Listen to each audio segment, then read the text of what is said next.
就會見到好多啲叫古老嘅房屋嘅嚇。咁我哋一陣嘅話咧，個船啊就會經過呢啲叫馬拉鄉村馬拉咁高腳屋區嘅。咁呢個高腳屋區咧嚇，係我哋右手邊個方向啊，咁啊就會見到好多紅色屋瓦嘅房屋噶啦。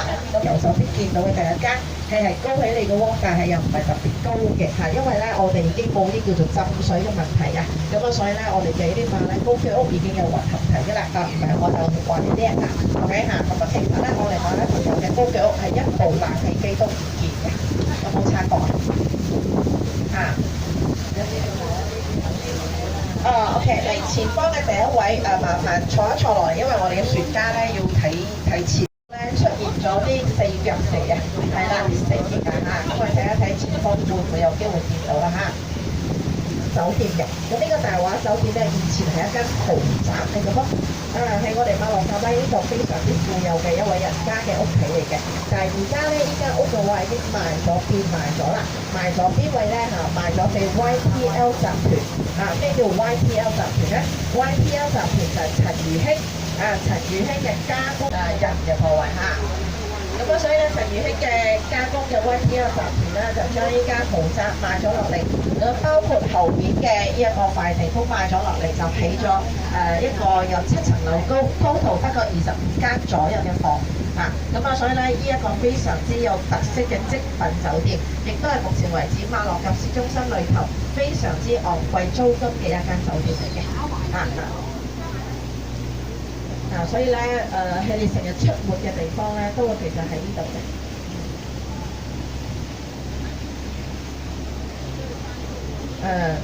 出去揾嘢食溝女俾仔溝根嚟㗎嚇。因為呢啲係紅樹林啊，所以咧佢啲樹根咧為咗要啲叫做吸收到啲空氣咁所以咧就係浮喺個水，唔係浮啊，係露出嚟嘅。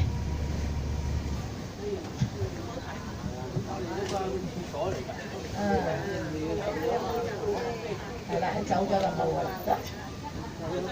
嗰邊啊？差唔多係咪10點鐘啊？10點鐘樹上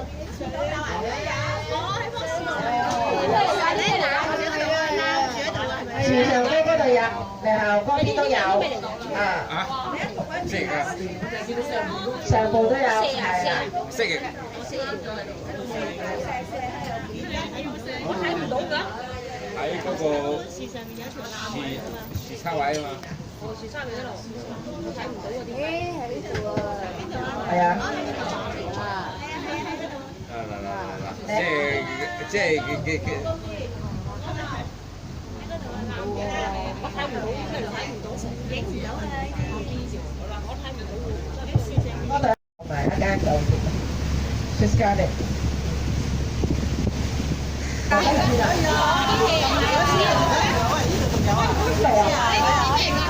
前方嘅唔好全部企起身啊！我哋專家睇唔到路啊，係啦。OK 咁我哋呢個咧就係講述一個嘅歷史嘅，係咪包括咗呢個馬六甲蘇州王朝鄭和啦，呢個漢黎堡公主下嫁馬六甲嘅個蘇州皇帝，咁所以大家點解會見到呢個壁畫當中有馬拉嘅服裝，又有中國嘅服裝㗎嚇？咁大家亦都會見到當時候嘅點樣係用啲咩動物嚟打仗嘅，大致上你會見到大象為居多㗎嚇。所以喺東南亞呢度打仗咧就用大象因為天氣關係如果用馬嘅話太過酷熱咁馬咧就特別會容易點發脾氣咁大家會見到啦，我哋經過呢條河嘅話咧，都會見到好多嘅橋咁呢個橋咧就連住咗左右兩邊嘅